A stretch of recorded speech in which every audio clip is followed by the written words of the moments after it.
Hello.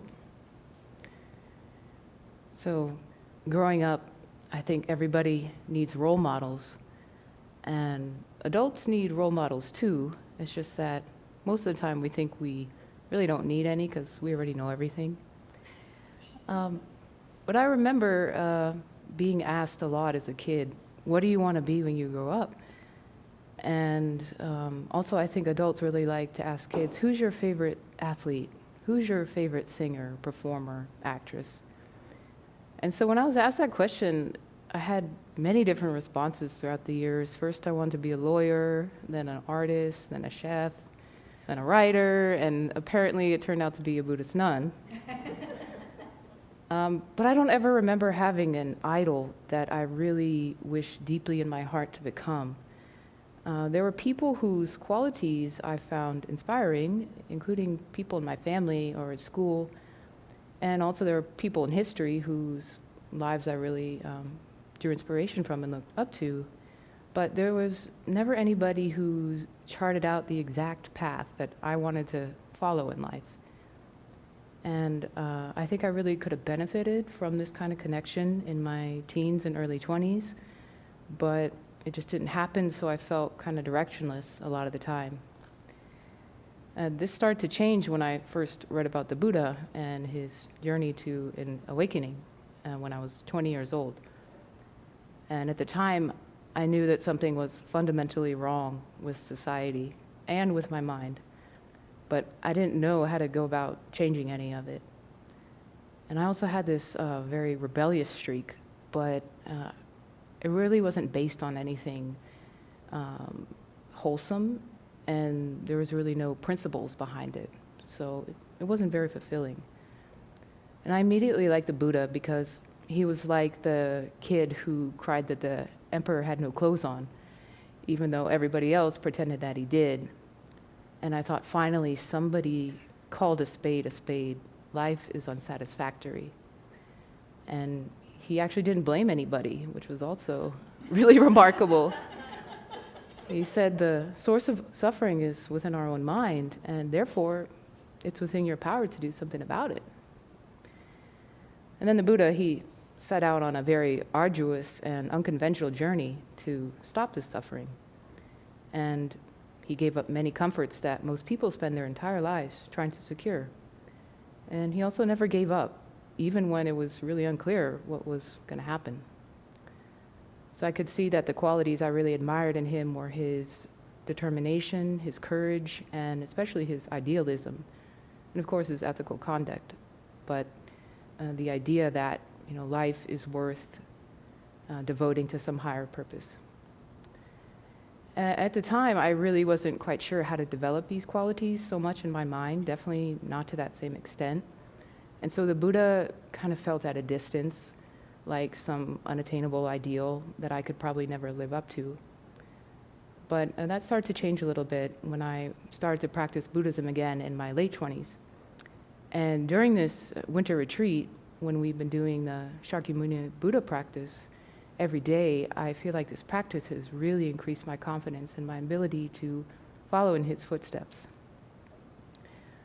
So at this point in my practice, my understanding of love, compassion, and equanimity is really feeble. So I knew that I would have to go into the retreat using my imagination and creativity to imagine what the Buddha's enlightened mind would actually be like. So I approached the practice kind of like an explorer going into uncharted territory, not knowing what I would encounter.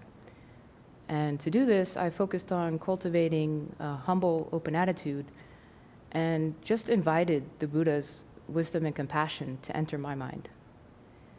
And at first I had some aversion to this approach because it reminded me of those practices that some Christians do where they invite the Holy Spirit or God to enter them, and then they just want them to completely take over.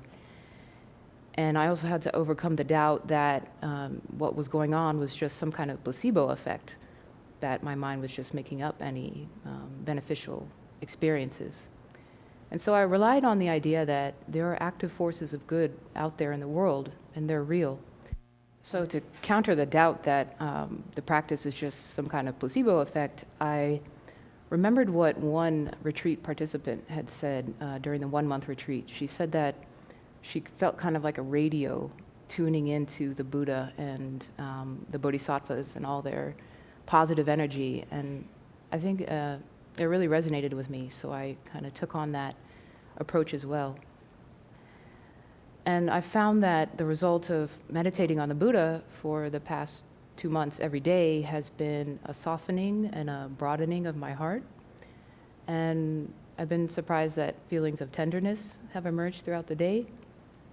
I noticed that joy seems a lot closer to the surface of my mind, and my body actually feels lighter. And one of the reasons I think that visualizing the Buddha is able to transform the mind is that this practice activates mirror neurons. So the Buddha and I are both sitting in meditation posture. Our bodies are in the same position. And focusing on his smile makes me want to smile too. And him touching the earth reminds me to stay grounded. And I really make a point each session to focus on our shared humanity and the joint purity of our minds. And this is helping me to overcome the pretty poor quality view I have of myself and actually of humanity as a whole. Because of the notion of original sin that I was raised with growing up in my religion of origin. And also what's depicted in the news. They only show human beings doing pretty atrocious things.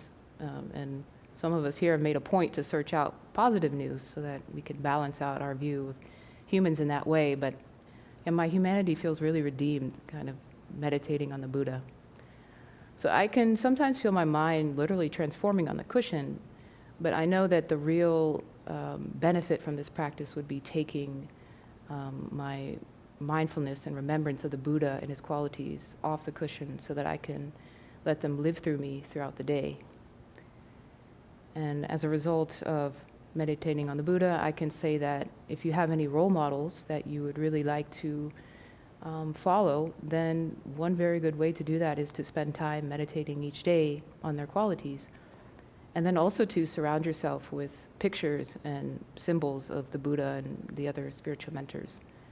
And this is something that I didn't really quite get. I wondered, why do we have pictures of the teachers all over the place? I mean, we remember them, but it's really that mirroring effect, and their smiling face really can just trigger that same response in us as well.